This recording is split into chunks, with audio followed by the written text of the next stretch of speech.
What's up, everyone? Welcome to Know Your Balls, where you got to know your balls, you got to know your sports. I'm joined, as usual, by Robbie Williams. Robbie, how are you doing today? Doing great, man. How you doing? I'm doing good. Nice day up here in the Pacific Northwest. It's not rainy or 115 degrees anymore, so we got a good happy medium. How's it over there for you? Not 115 degrees over here either. It's nice. I didn't know it was 115 over there. That's crazy.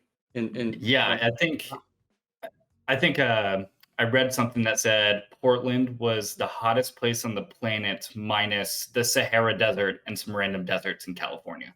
So we are really feeling it.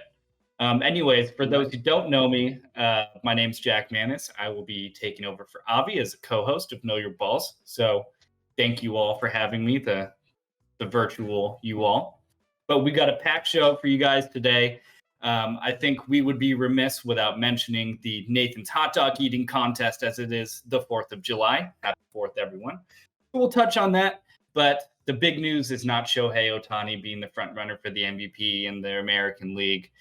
No, the big news is the NBA Finals is now set in stone. We've got the Milwaukee Bucks making their first finals since I think 74. And we've also got the Phoenix Suns, led by CP3 and Devin Booker, coming off of an awesome series with the Clippers. So, yeah, got a lot to jump into. Robbie, We'll start with the Eastern Conference Finals, and let's start with the Giannis and Trae Young injuries. How do you think that affected the series? Oh man. I think referees need to be mandatory 5 feet back from the court. Social distance the referees. All these players are getting flagrants for just trying to defend other players and their feet get under another player's. Nope, you're out of the game, right? So I mean they're not out of the game, but might as well be. It's a big slap on the wrist. And then this ref is just standing. Why was he standing there? This is ridiculous. It changed the whole series. I mean, I think the Hawks win this series if Trae Young doesn't get his ankle tweaked. Flat out. I mean, they without Trae Young, they were hanging in there when Giannis was still in before he hyperextended his knee. And then they just made him look stupid. And I'm surprised they didn't come out and play a little bit better last night, but they they got off to a bad start and they just never recovered from that bad start. They were going back and forth with them and staying in that range of like 3 to 8 or 9 point deficit until the end when they just kind of totally lost it. Um, and Yeah, I was I very upset about the Trae Young injury more so than Giannis because that was just like you're playing and that happens, right? But like the ref standing behind him was just like, oh, it's such a little tweak. right, yeah, and also to be totally candid here, I thought that Giannis completely tore everything in his knee when that happened. That was one of the Slow most. motion. It was so gruesome. And Yeah. to think that he was still considered doubtful and not just completely listed out is beyond me. But I think later on in the show, we'll touch on whether or not we think Giannis will return for the finals. But yeah, that Trae Young injury changed the entire series. They should have, I think we all expected them to come out with more of a punch yesterday. But, one man, Chris Middleton, scored 23 in the third quarter and completely took over that ball game. I think he scored 16 consecutive points for them in the third. So he just completely took it over. I think you're totally right that Hawks team was hanging in there for that series. I thought it would go 7 if Trae Young were still in there at least. But injuries are injuries, and that's going to happen. But yeah, totally freak injury. I feel really bad for Trae Young. I think he had a coming out party in the playoffs, and to see it end so prematurely was pretty sad. Yeah. You know, Aside from the injuries, I think that that game last night was really decided by mentality. I think like Kevin Herter, he missed like his first 6 or 7 shots in a row. I think he only hit one or two shots the whole game. And that was a And player that's like with that's Trey Young being not 100%, like you need him to stand up. And Cam Reddish came in, and really, I thought he was gonna. I mean, he did light it up pretty good, but it wasn't enough. And they just couldn't get that same they didn't tenacity. have It was that like they were passive. Yeah, they were like passive, and Milwaukee was out there like, we're not losing this game. I mean, Chris Middleton went out there, and I don't think there was any thoughts going through his head. I think he just went into the zone and just probably woke up after the game was over and was like, what happened? Did I just black out and make 30 points? You Yeah, know? yeah. Chris Middleton was unconscious, and that was really cool to Yeah. see. And it's sad that we didn't get a really cool, vintage Kevin Herter, aka Red Velvet, coming out party yesterday. I But haven't heard that you know, nickname. I like that. oh, oh yeah, Red Velvet. like Red Velvet, baby. Yeah, yeah, yeah. But yeah, and I mean, Trey was clearly not himself when he was playing. I think he was 0 for 6 from three. Cam Reddish, on the other hand, was 6 of 7, so he did all he could. But when you're going against a Chris Middleton, and also Drew Holiday had a near triple double, so he was awesome as well. He So I had some think it was going to be amazing really hard. plays where he split the defense and there was no room to split them. He just like they were together. It was like playing Red Rover, come over, and he just kept blowing through two guys standing in front of him at the same time. Neither of them. I don't. He's got some amazing handles. I mean, he gets that ball right under their hands, splits them, and comes through like nobody's guarding him on the other side, and lays it up. And it's just like he did that enough times to where I started yelling at the TV, like, "Come on!" Like Marv Albert needs a game 7, like give that guy Yeah, one more broadcasting chance. Like I didn't want to see that end last night either. That was like another reason I was rooting for the Hawks. yeah. The whole Marv Albert thing, I really like this entire series. They tried to make it kind of a going away present sort of series. A sort of last hurrah for Marv Albert. It seems like he could care less. Like I know he's like happy to leave, but that man shows no emotion at all. He's like, I guess for lack of a better analogy, he's kind of like the Kawhi Leonard of broadcasters. He's really good at what he does, but when there's a moment where you expect some sort of emotion from him, nothing happens. Like when Reggie Miller in the NBA gave him a Larry O, he was like, "What am I supposed to do with this? How am I even supposed to take this home?" And if I were him, I'd be like, "Yo, a Larry O'Brien for me, I would be so excited. I'd be beside myself." But this man was just like, "What do I do with this?" And Reggie Miller is like, "I'll take it," because he wants one. But Marv could care less, and I thought that was great. Yeah, I think he's kind of like I mean, he's very old, but he's, with his being old, he's kind of an old school, modest kind of guy. Like, you don't know how to like just start talking about yourself after your entire career has been talking about other people's accomplishments. So to have the That's game fair. that's the only time in his whole career probably where somebody threw it back to him and said, "Hey, talk about yourself for the last 5 minutes of this broadcast." And I get what you're saying. It kind of took me for a surprise for a second too, but I realized what he was doing. It's like he's just kind of trying to end it the way he always ended them, sending it back to the studio. The one thing about Yeah. his post game interview though that got me was like, did he not know the camera was in front of him the whole time? Like Yeah. he was Hmm. looking like this. Like sometimes I look at myself in the computer screen on here, but like, I'm at least looking in this general direction. He was like, it was like he was on the Yeah. phone. He had something better to do. He's out there. Um, It's not like he hasn't been doing it for 50 years or something. You'd think he would figure it out. But 55. speaking of oh, fair. So speaking of my terrible Kawhi Leonard to Marv Albert analogy, let's talk about that Clippers Sun series. First, starting with Kawhi, another man that I don't think was very excited to be there. But the big question is, do you think after that series that Kawhi remains a Clipper? Is he staying in LA in some other form? Or what's happening with him? What are you thinking? Oh, but Kawhi Leonard is an amazing player. I can't take anything away from him for what he does on the court. But, you know, sit with your team. That's all I have to say. I don't care where Kawhi Leonard goes because, you're injured and you don't sit with your team. You know, you sit up in some booth and you can't even be bothered to stand up and cheer. You could be the best player in the world. I don't think he's a great teammate. I just from everything I see to him, I think he's probably a real bummer to hang out with. Um and forgets that he's playing a game sometimes. I liked it at first because it was funny, how he would just like stare at you with those cold eyes, like those cold dead eyes, like Jaws, Yeah. like a doll's eyes.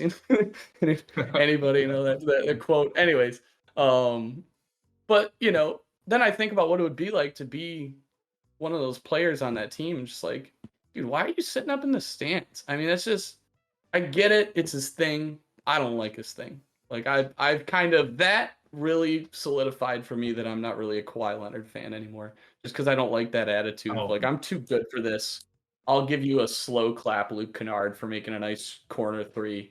Like, so I'll let yeah. you handle where Kawhi Leonard's going, because I just kind of got upset with that this year. Yeah. Look, I don't think anybody really knows where Kawhi Leonard's going. But if I were a betting man, which I am sometimes, I would be willing to bet that he's probably going to stay in Los Angeles. And the reason I think so is because I think they'd be willing to re-sign him despite being made of glass. I think that he did too much for that team. He impacted that team too much. I think he likes being in LA. I think he wanted to be in LA. Now, whether he likes his team is a different story. But I think the Clippers are going to be the ones that are going to see Kawhi Leonard on their roster come next year. I think that makes the most sense to me. But, like you said, I think last time when I was on the show with you and Avi, y'all were talking about how being on that team seems so stressful. It does not look like they're having any fun at all. And, ever since y'all said that, I was like, that's kind of true. And especially when they're playing against that Suns team where it looks like it's the most fun thing on the planet. Yeah, I mean, like, being Mikal Bridges would be awesome. You can jump out of the gym, your teammates are super fun. Uh, you know, that's just one of many examples of, cool players it would be to be on the Suns. But I can't pick a player on the Clippers, maybe purely because of circumstance of being on the Clippers, where I'm like, dang, I would really love to be on this team. It seems like it's full of stress. It surely didn't help playoff P. I think that definitely contributed that amount of weight on his shoulders. But yeah, it seems so stressful to play for the Clippers. I think a little bit of that might have been relieved from making their first conference finals appearance. But man, that just seems like it's not fun at all. I like that you mentioned the Suns as an antithesis there for the Clippers, because I mean, just look at Chris Paul when he was out with COVID. He was FaceTiming the guys. He couldn't be at the game, and he still was on the bench with these guys on their phones. And after the game, and everybody got in a huddle, and he was in the middle of the huddle on his phone. I mean, he was as close to the game as he could possibly be given his circumstances. And I feel like if that was Kawhi Leonard, he would have been on no one's phone. He wouldn't have called anybody. He wouldn't have been texting you. Maybe even just one emoji, like the clap emoji. That's what you'd get from Kawhi Leonard. Who was calling the game where Paul George hit like a huge shot and they panned to Kawhi in his suite and they're like, and Kawhi Leonard's going crazy and he's just sitting there not making a single expression. I believe it was on ESPN that night, but I might be wrong. I can't remember. Yeah. Oh man, Kevin Harlan. That was Kevin Harlan's his name. Yeah. I think so. Yeah. I think so. Losing his mind. But that was, that was the coolest thing I've seen all season. That was hilarious. So what's kind of turned the page here to another Clipper, playoff P, Paul George. Absent missing a lot of free throws, this could have been a totally different series. Regardless, Paul George pretty much played out of his mind for most of this series. What do you think the optics look like for Paul George going forward? How do you think he performed overall? And, where do you think, NBA fandom goes from here in terms of their perspective of our lovely playoff P?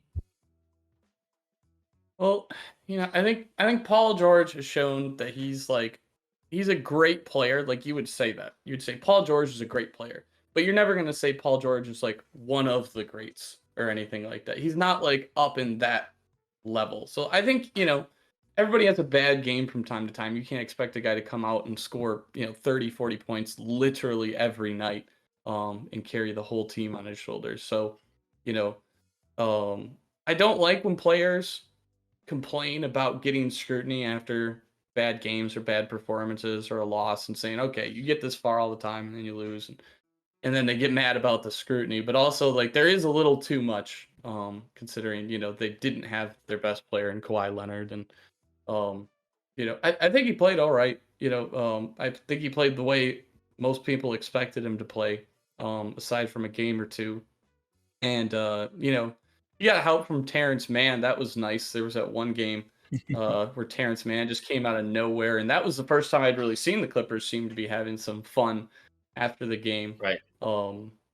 So, you know, I think Paul George has always been at like the same level where like he needs another guy like Kawhi Leonard, to really get them over the hump.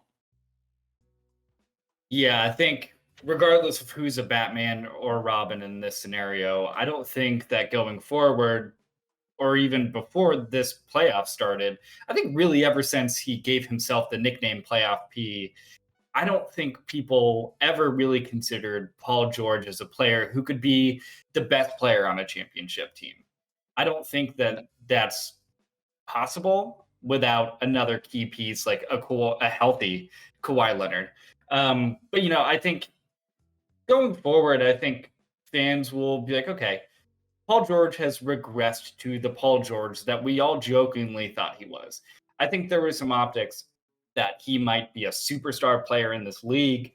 He certainly played like that for a time, especially with his time in Indiana, prior to his gruesome injury. But I think that you don't have to be a top 10 player in the league to get the credit that you deserve as a star player in the league. I think Paul George is a star player in this league. I think, I don't know. I don't have his averages in front of me, but, there were a couple games where he was scoring 35 plus in that conference semis. So, or excuse me, conference finals. So I think we'll look at Paul George as, a top 20 player in the league, somewhere in that range probably. And look, credit where credit's due. Top 20 out of however many players are in the NBA is still a huge thing. Not because it's my opinion, but because I think that's where people generally would put Paul George at this point. I don't think people would look at him as, a top 10, top 15 player in this league. But, we'll see going forward. We'll see how he performs. I think he certainly has the ability to perform like a top 10 player any given night. But I don't think that's where he is, and I think that's totally fine. Agree? Yeah, exactly what I'm saying. He's great, but he's not one of the greats. One of the we all know his name. But he needs a Batman. I'm gonna call him Robin. He needs a Batman. Yeah. Or at least he needs like the Titans. If he's Robin and he's like leading the Titans, he needs like a whole set of like Teen Titans behind him.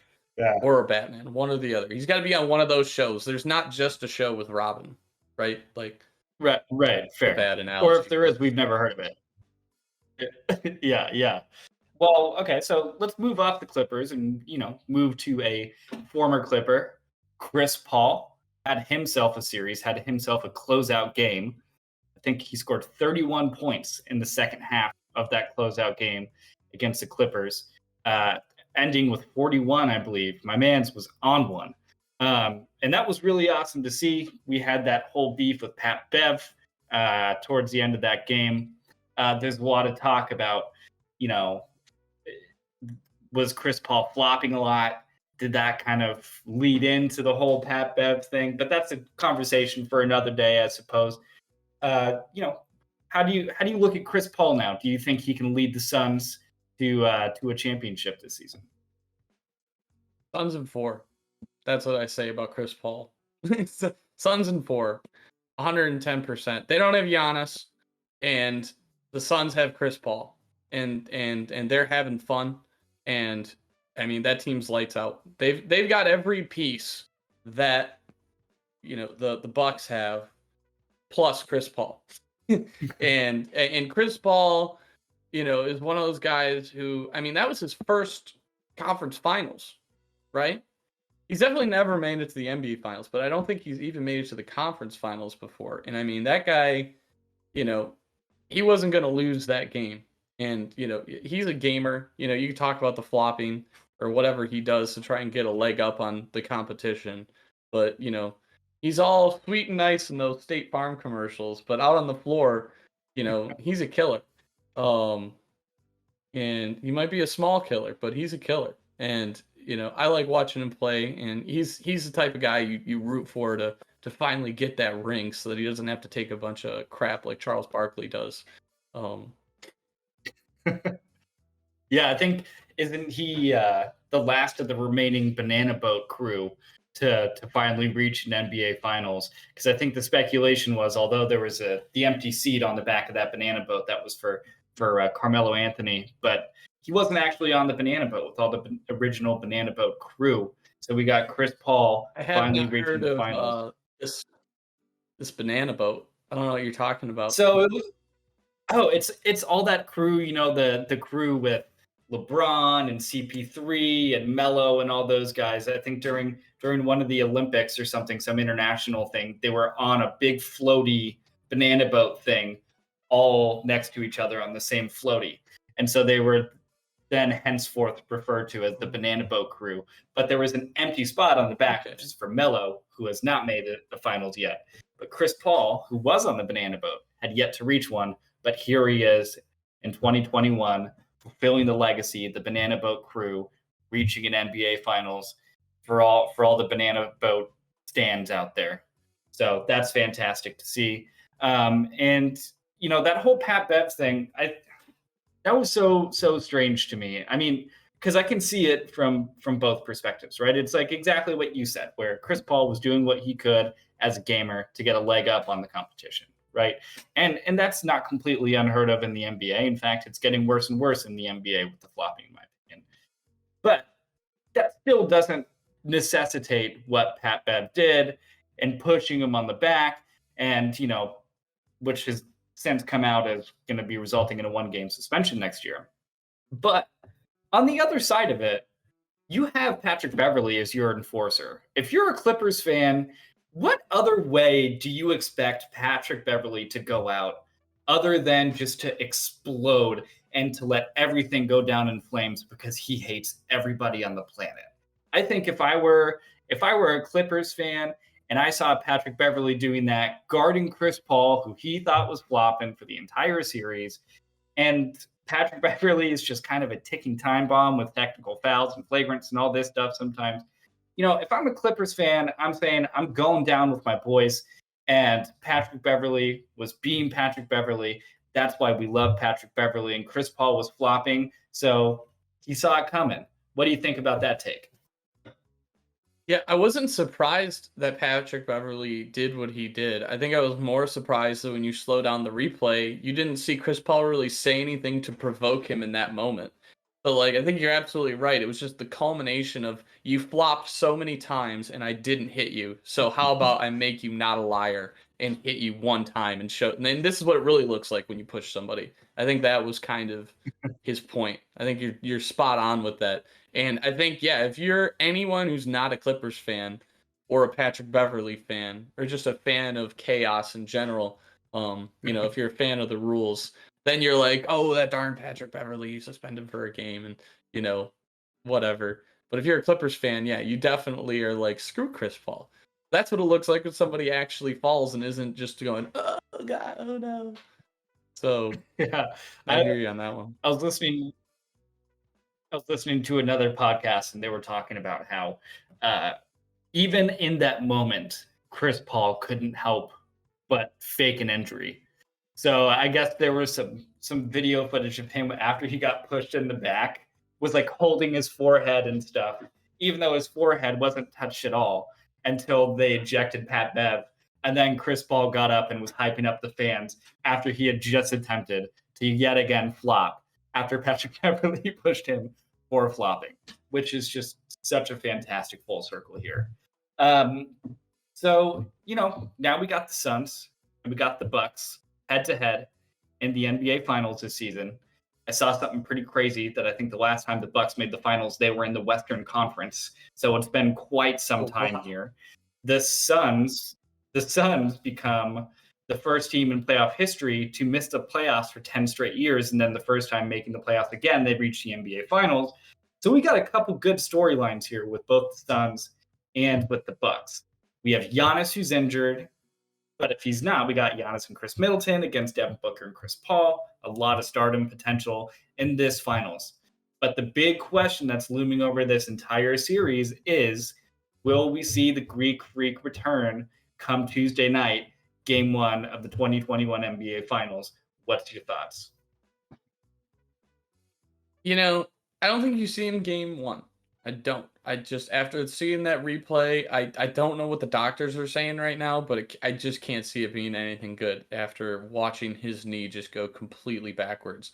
But I think if he does come back, there's no way he's 100%, and I don't think there's any way that he plays on it for, his full minutes for a full game and doesn't by the end of that game feel it and have that affect, the end of his game there. And just with his style of play too. I mean, his whole style is hard charging to the rim, high flying. I mean, all the pressure in the world you could ever put on a knee. He's not, able to, because you see, like, when James Harden had some problems and even Trae Young last night, they're not 100%, so they just kind of hang back and try to get like wide open shots, or if they see a wide open lane, they'll take it, but like they're not going to throw themselves into the mix the way, and that's Giannis's whole game. I mean, they make every defense plays him by making a wall that he basically jumps over or through every time, and I just don't see him being able to play that way with what happened to his knee. I think he'll probably try to come back, but I think it'll be similar to what we saw with Trae Young last night, where it's like you kind of want him out there almost as a distraction, like, oh, maybe he could start doing what he did before. But I think it's just unfortunate because it'd be nice for him to be totally healthy and make these finals a lot more interesting. But when I say Suns in four, I'm not just saying that, exaggerating, making fun of that video. Like, I'm with that dude. Like, the Suns, like, they won in five. All right, so he was off by one before. So give that guy a break. Maybe it'll be in five, but I just don't see this series really being anywhere near as entertaining as the rest of the playoffs have been. Just unfortunately because of another injury. I just don't see them overcoming that. It's like that final piece. Yeah, I mean, it sucks. It sucks we're not going to see Giannis in his first NBA Finals. I agree with you. I don't think he comes back by Tuesday. Would I be surprised if he did? Not really, because I'm already surprised that there's no structural damage to that knee at all. So Giannis is a gamer. Giannis could come back Tuesday. I'm not a doctor, but I think that this man going into his first NBA Finals, a two-time MVP, I think he has a great squad with him involved to put up a good fight against the Suns. And if he goes out there and he's a decoy to let Chris Middleton and Drew Holiday do their thing, I think that could be effective. I don't know that I would go so far as to say Suns in four, because like we saw in the Eastern Conference Finals, Chris Middleton can be a Batman. There's not many players that can take over a game like Chris Middleton did yesterday. So I don't think it's out of the realm of possibility for this to go more than four. Oh, if I'd call Chris Middleton a Batman. It's like calling Kevin Herter a Batman after his one big game the first time Trae Young was out. I mean, you can't say that just because a player can come out and do that once in a while that they're gonna. That's my thing. Is like they're not gonna consistently do that. Like, I don't think he can go out there every night with Giannis out and score like he did last night, lights out. I mean, it was an incredible 3-point. I'd have to look up what the percentage was, but it felt like he didn't miss a shot when you're watching that game. So I don't think even Batmans can kind of do that every night. It's I just don't Yeah. see it happen. I just got to disagree with you on that one. Well, first of all, I do appreciate bringing up my boy Red Velvet one more time in this episode. I think now we have to, say that we are the biggest Kevin Herter fan podcast on the planet. I think now we've kind of sealed our fate as the Kevin Herter podcast henceforth. But I think the difference is that, Chris Middleton is a multi-time all-star caliber player. So I think there's a large difference between a role guy who comes out and has a good game. Like you said, Terrence Mann, he came out and had himself quite the game. But no one's going to make the comparison that him and Chris Middleton are the same caliber of player. If you're a multi-time all-star, you're you are the kind of player that can take over a game.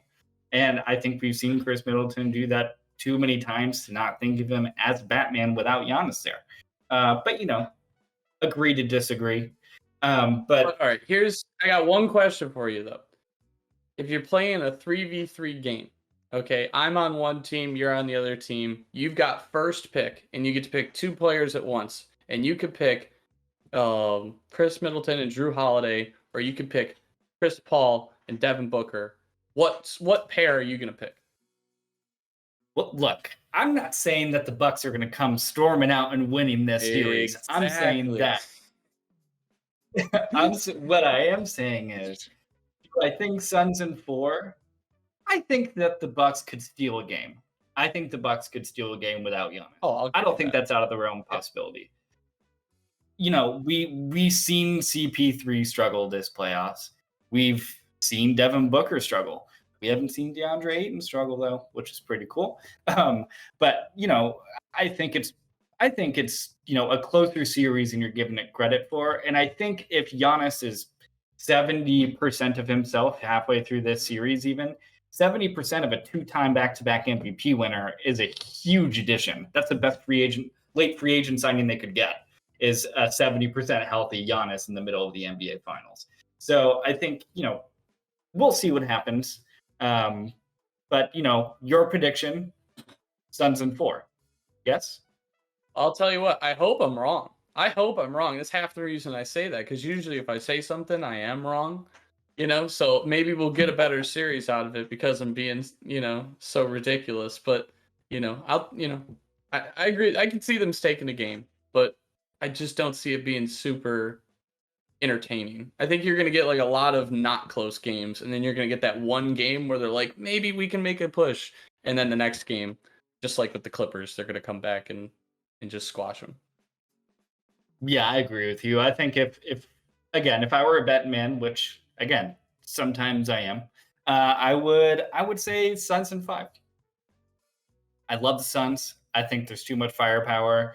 I think I'm on board for the campaign. I think I believe in campaign off the bench. I think that's going to be a fun thing to watch. But I think there's just too much firepower all around on the Suns. Are too much of a well-rounded team. We have a hurt Bucks team, and it happens to be one of the best players on the planet. So I think we're going to see Suns in 5. So I don't think you and I are all that far off on that. But we'll see. Final start next Tuesday. Speaking of Cameron Payne, can we start calling him CP15? Can we make that a thing? Because I think that when I watch the games. I am 100% on board with calling him CP15. I think after the one game.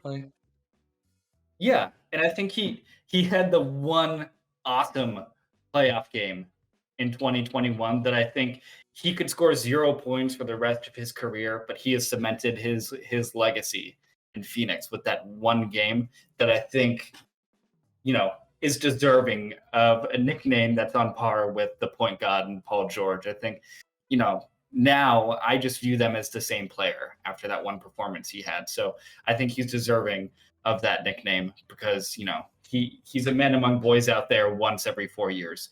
So, he's deserving of the nickname. But yeah, so the finals start on Tuesday.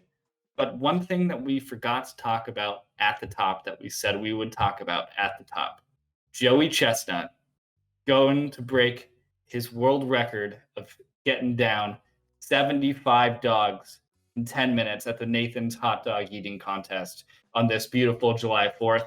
I think I saw that it would be his 14th mustard belt. What are your thoughts? I know you're not a big Nathan's guy, but Joey Chestnut's a legend. He's a GOAT. Look, I love his last name. I love that it's called the mustard belt. But my thing is, I can't believe that they eat the buns too.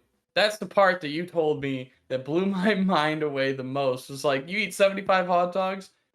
I couldn't eat 75 hot dog buns without the hot dog. I couldn't eat 75 hot dogs without the buns. Put them together, 180 as far as I'm concerned. That's too. I mean, that's a lot. They dip them.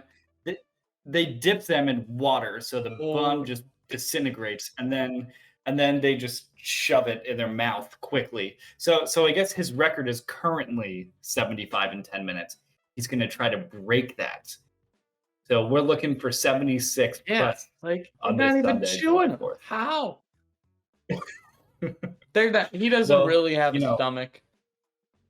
He's not really eating them. He's got one of those like bags on the side that just goes in and right back out his torso and flies into a garbage bin right next to him. I'm convinced there's got to be some secret to it. There's no way you fit 75 hot dogs in your body. That's insane. I mean, I can't. I mean, obviously he really does, but like, it just every time I think of that number, it's like, wow, 55 or more. Yeah, the whole bag, and we have. I mean, more power to Joey Chestnut.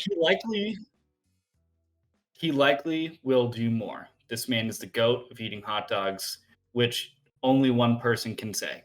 And that is the one and only Joey Chestnut. Shout out to Joey C. All right, we've gone through giving a couple people new nicknames here. We've declared ourselves the biggest Kevin Herter podcast on the face of the planet. CP15 made an appearance, and we covered the NBA playoffs, Robbie. I think we have a lot more to come. We're going to have a lot more to talk about as this finals progresses. And do you have any closing words for all the fans out there? Not really. Nope. I don't have anything. Not gonna lie. Didn't come prepared with a joke this week. I definitely feel like we accomplished a lot in our short podcast here, though, with nicknames. Proud of that. If we did anything, we nicknamed people, which is more than other podcasts that are filming at the exact same time as us could say. So we're number one in that category. All right, guys. Well, that's going to wrap it up for Know Your Balls. Happy July 4th. Be sure to check us out on YouTube. Be sure to check us out on Spotify. And everyone have a fantastic week, and we will talk to you soon.